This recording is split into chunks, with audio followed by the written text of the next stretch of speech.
Okay, there's the completed twin paddles, and I have it mounted in a small plastic box which is 60 millimeters by 100 millimeters, and I've mounted the plastic box on top of a piece of similarly sized timber. Just had a little bit of weight to it. I'll probably have to add some feet underneath, or else use some blue tack to hold it down, because even with the timber it's still a little bit light, but we'll tackle that anon.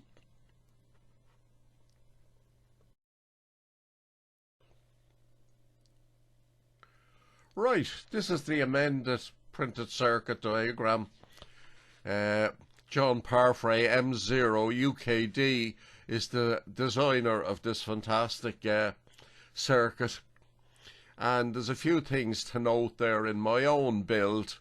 First of all, I didn't need the wrist strap. Now what I normally do is, rather than fitting a wrist strap, I connect the positive of the battery to a nut and bolt which I put in the top of the box, the plastic box, and if required I just put my left hand, or my index finger of my left hand, on that bolt in place of the wrist strap. But I just found I didn't need it in my shack, and I'm not going to use it outdoors. This paddle is designed for my shack, so the wrist strap is not required. Now you can see there in the bottom left hand corner, John specifies BC548 and IRF 510 transistors. Well, in my case I just happen to have BC 536 transistors for Q1 and Q2, and I used 2N7000 for the MOSFETs instead of the IRF 510, and they worked fine. And you can see there I've added two capacitors there, C1 and C2. What I found was, when I originally completed the project, the touch paddles were too sensitive. They started triggering when my fingers were slightly away from the paddles, and they were picking up, they were being the induction there from my body was actually triggering the dits and the das before I actually touched the paddles. So I experimented with different values of capacitors, and I just found that the 100 picofarads actually worked. Now, it was by trial and error. I just kept fishing into the capacitor box, but if it doesn't work for you, you can just try different values there in place of what I actually used.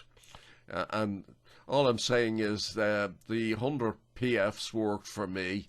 They may not work in every case, but they tamed the beast anyway, and they stopped the spurious dits and das. So the best of luck with your build. It should work generally, because if it worked on mine, there's no reason that it shouldn't work on other builds. So we'll move on to the next clip now. Right, these are the components I used. For Q1 and Q2, I used two SC536 NPN transistors. You can see them there on the bottom. the bottom left, and the top right there. The photograph isn't too clear, but I think you can see there's the MOSFETs, a 2N7000s are the two MOSFETs, and actually the circuit is two identical half circuits side by side, one for the DITs and one for the DAS. You can see the 1 mega ohm resistors there as well in the center of the picture, and I've a battery holder there for the 9-volt battery.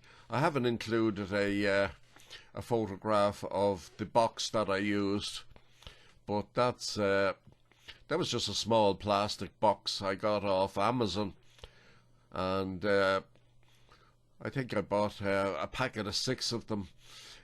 The dimension for my particular build was 10 centimeters by 6 centimeters, and I can't remember the depth, but it just about allows the battery holder to fit in nicely there. So I haven't included as well the 2 capacitors that I mentioned in the when I was speaking about the schematic. I've used 100 PFs. You can see them in the schematic diagram. I needed them to tame the keyer from sending spurious dits and das. I used 100 PF. Other values might work equally well, but the capacitors go from the dit and the da paddles down to ground, and that sorted out the problem for me, at least in my case, and there's no reason why it shouldn't work in other scenarios as well.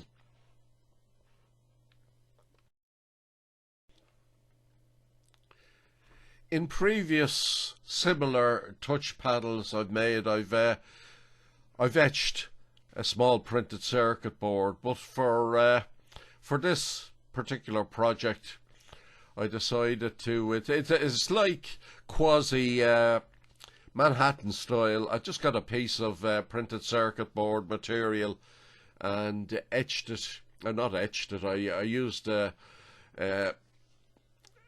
knife and a file to separate the PCB into 2 parallel rows of 7 islands.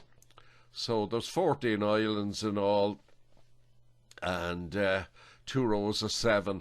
The middle one there I use for a common earth, and you can follow the connection diagram as well. You'll see there are a few straps or short circuits that I've soldered in. So the diagram of the connections, which you'll see later, will explain where the straps or the jumpers are. So the left hand 3 islands, top and bottom, that's where the Q1 and Q3 will go, and on the right hand side there, the 3 to the right will be where Q2 and Q4 will go. But all that will be explained later in the diagram that I've drawn, and also when you see the small little PCB when it's populated with the components. But don't worry about that yet. It doesn't have to be this method of construction. Other methods would work equally well. You could use a bit of Vero board, or even cut out little islands and glue them to a baseboard of plastic or whatever. But anyway, this is the method I used, and it worked very well. It's a little bit tedious cutting out the islands, but it worked okay for me. And just another point there, the 2SC536, it doesn't follow the usual configuration of having the base in the middle. And if you're using another transistor instead of the 2SC536, you've got to switch over the terminals, the bottom left and the bottom right, three islands to accommodate whatever transistor you're using. Any generic type of transistor will work in this situation. So in my case, what I had to do was I just had to change the configuration of the 7x2 to accommodate my 2SC536s, but that wasn't a big deal. And you can follow what I've done there in my connection diagram, and when you see the small PCB populated with the transistors and the resistors and the two capacitors. So that's enough of that for now. Next slide I'll show you how I made the paddles themselves, and the actual construction of the bits and pieces, the non-electronic parts, let's say.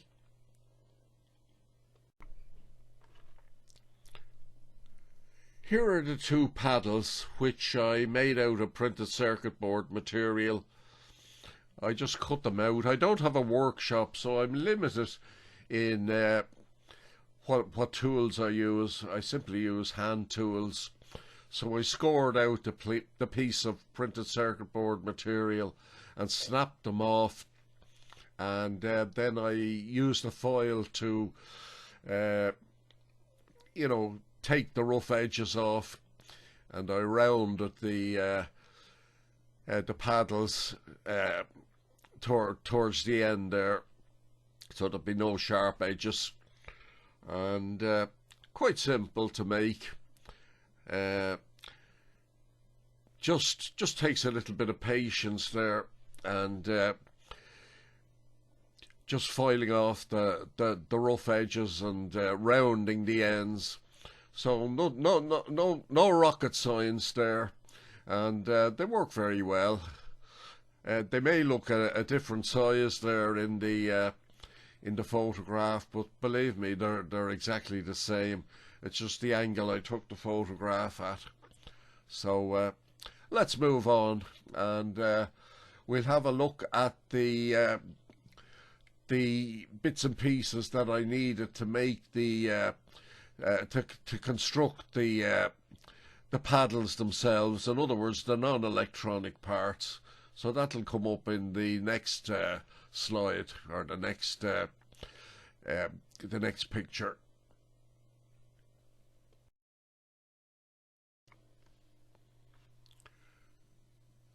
So these are the bits and pieces for the mechanical construction. You can see there, well, you can see the 7x2 in the center bottom there, the two paddles either side of it, and then there are two small cutouts that I used. The one on the left is the base plate, and you can see that I scored a channel in the center for the so that the two halves would not be short-circuiting, and they're separate, they're insulated from each other. That's the base plate, and on the right top then is the separator, which is also scored so that it's not you know, they're two separate insulated pieces either side of the score line. and that's necessary so that the two paddles aren't shorted to each other. So that's the construction, the mechanical construction, and I built it like a small little box section, which will become clear in the following two slides. So let's move on with that. Any questions, you can always email me. That's ei5em Tony@gmail.com. That's EI number 5em Tony@gmail.com. So let's move on now and see the little box section I made for the two paddles. And bear in mind that the top two components there, the score line is very, very important so that the two paddles aren't shorted out. It's double-sided board I used, so I had to score both sides, both upper and lower sides, so just be aware of that as well. And everything worked out fine. So let's have a look at the at how the assembly was attacked on the next slide. So here we go anyway. Stand by. Right, you can see the box section I made there. It doesn't look plumb, but it's okay. It's a little bit of what would I say, leeway or poetic license there, but not to worry about that. You can see the base plate, which has the score line in the middle, and the two paddles are soldered on the inside. It's not a pretty sight. It's done anyway. I had to get them. I had to get the two paddles relatively up straight at right angles, and then solder the separator and the bridging piece there to give a bit of stability. And I soldered them on the underside. I soldered the small bridging piece there on the underside. So forget about looking inside. I could have put a little, a small piece of PCB to hide the soldering, etc. But what the heck? If it works, it works. The aesthetics of it mightn't be the best, but the functionality is what matters most. So I'm going to show now the other side of the of that little box section, which will show the connections going to the PCB. So stand by for that.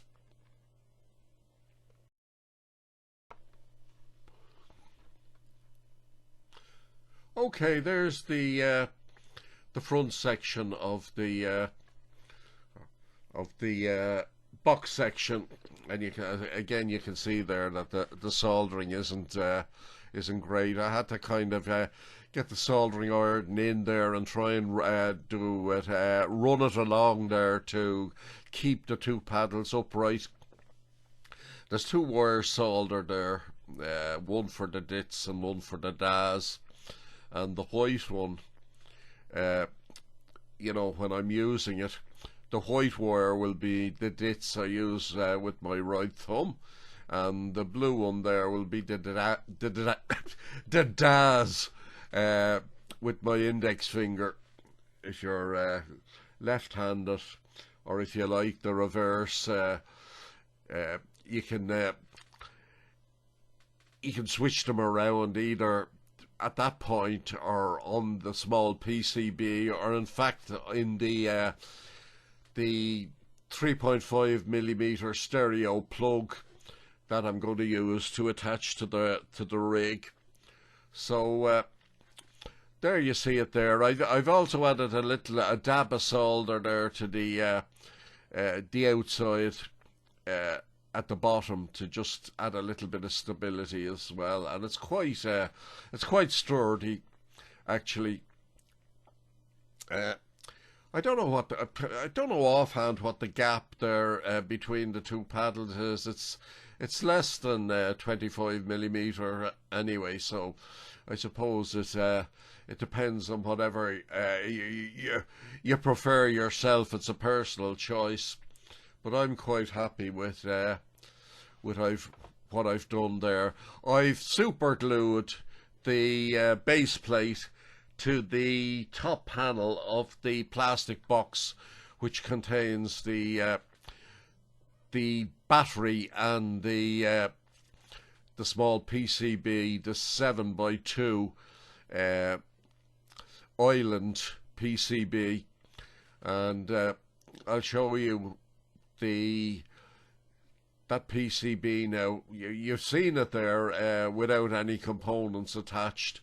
So the next slide will show you the components and the connections that are required to connect to the paddles. So that's coming up now shortly.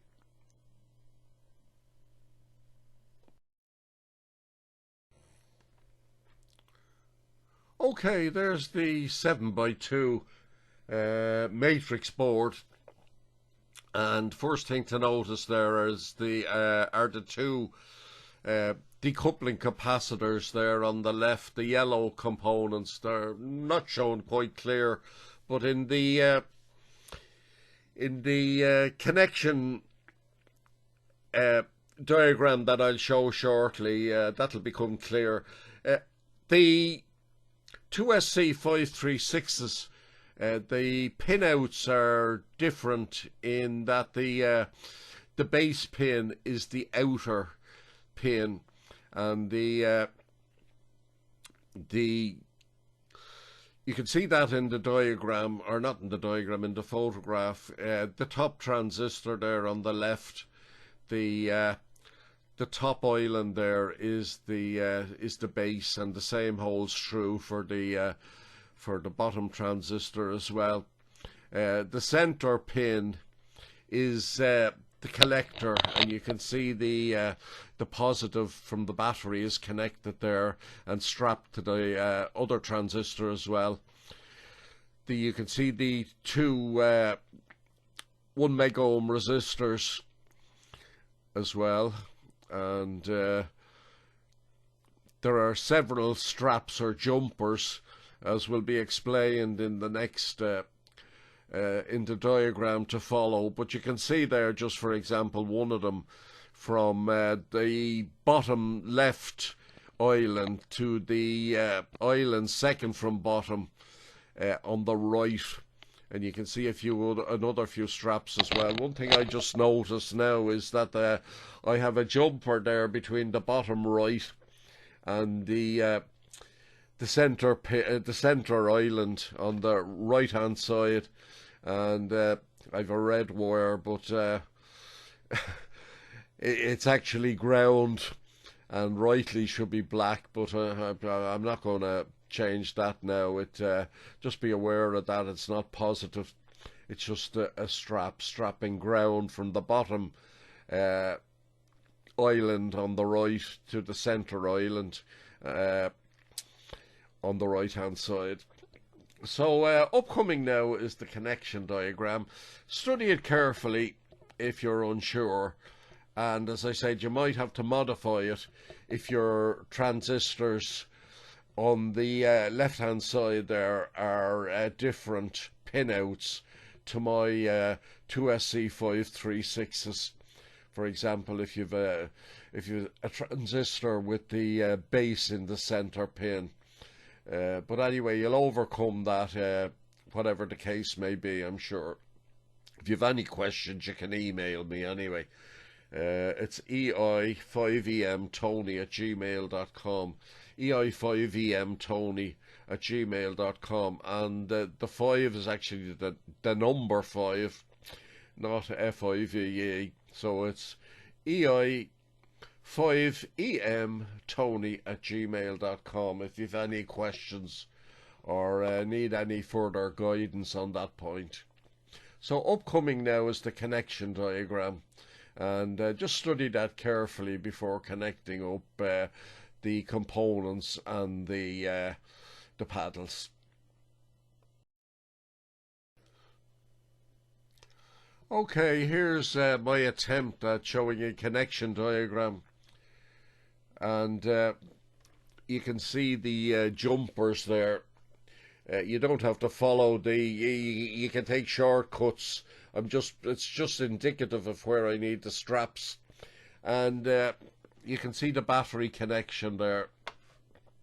The positive goes to the collector there of the transistors, and there's a strap then from the collector of each transistor. I'm not going to go into all the connectors, just be aware of it. You can see the two 1 mega ohm resistors, and you can see the decoupling capacitors C1 and C2. I didn't show the paddle connections, but you can see X there on the bottom left goes to the DIT paddle, and the Y, the island marked Y, which is the third from the right of the bottom row, that's where the Y paddle connects to. You can see the two N7000s as well, and the 3.5 millimeter stereo plug connections up at the top there. So any questions, you can email me. You can see the battery negative there as well on the top right island. So that's it. Have I forgotten anything there? I hope. Yeah, I think everything is okay there. Remember, it's just a guideline, and you can you can follow it as a guideline, but connect the straps and the components there as required. So I leave it at that. If you've any questions there, just email me and I'll clarify it for you. So next we're going to have a look at the PCB and the battery box in the box, in the black plastic box. So stand by for that.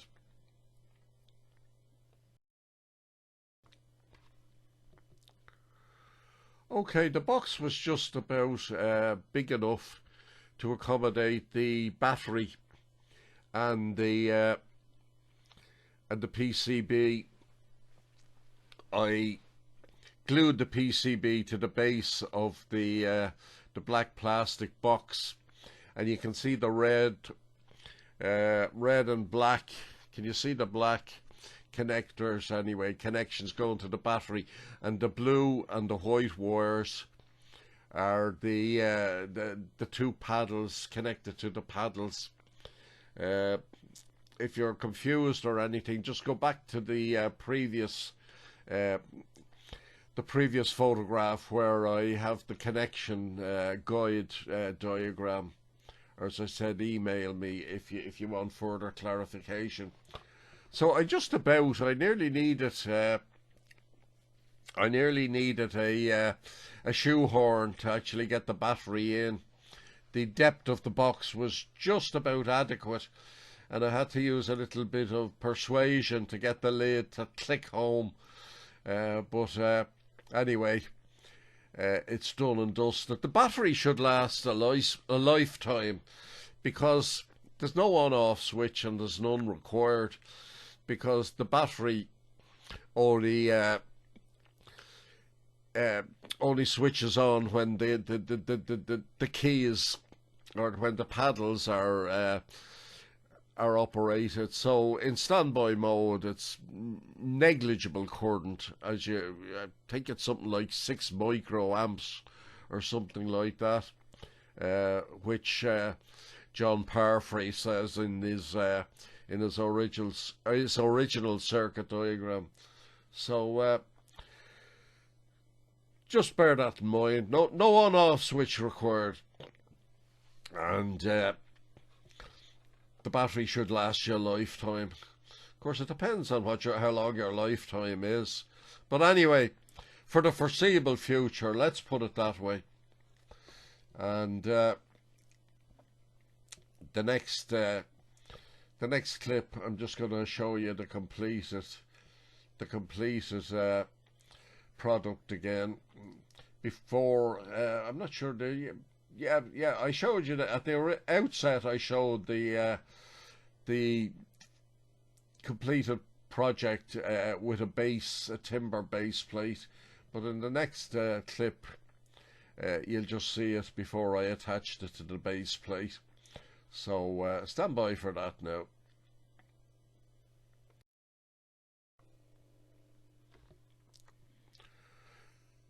So there's the completed project before attaching to the timber base. You can see the two blue and white wires from the paddles going through a small hole in the top panel down to the printed circuit board. Well, it's not a printed circuit board, but the Manhattan style islands, and you can see on the right hand side you can see the cable which is terminated in a 3.5mm stereo plug, which attaches to my QCX transceiver. So I'm quite happy with the result, with the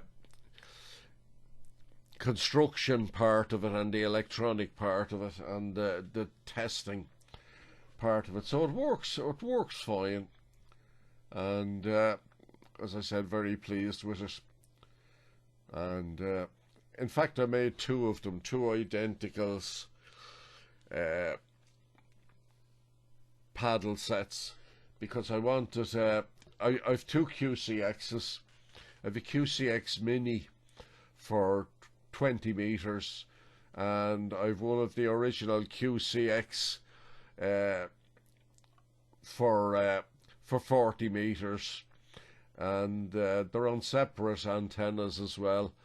I use a homemade cobweb for the 20 meter QCX, and I use a dipole cut for 40 meters for the original QCX 40 meter version. So that's an explanation of the build.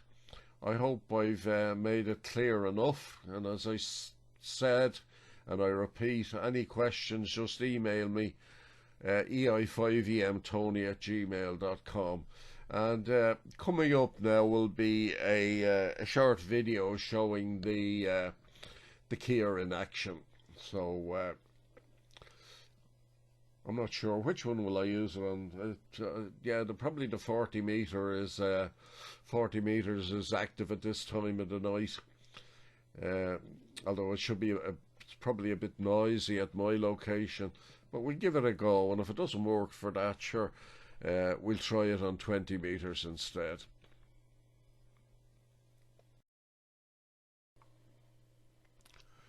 So this is my setup for testing, or for demonstrating, I should say. You can see the paddle there in the foreground, and my 40 meter QCX is in the background there, just behind the paddle, which is quite obvious. So what I'm going to do anyway, I will have sent the QRL when you see the video to ask if the frequency is in use. So I'm just going to send the CQ part. So it'll be CQ EI5EM. That's my own call sign. So the QCX will read out my sending there, and you can follow that on the video clip. The speaker in the QCX, don't be put off by the tinny sound of the speaker. It's a very, very cheap and small, tiny speaker, and it's not very hi-fi, let's say, and I probably have it turned up a little bit too high as well, leading to distortion. So anyway, the clip, I didn't have a QSO. I'm just showing the transmit and how the paddle works. It's a little bit unsteady on the bass, but I think it demonstrates it okay. So stand by now, and we'll send the CQ out. And nobody came back to me, incidentally, but anyway, the demo just shows how well the project is working. So that's it. We leave it at that for the moment.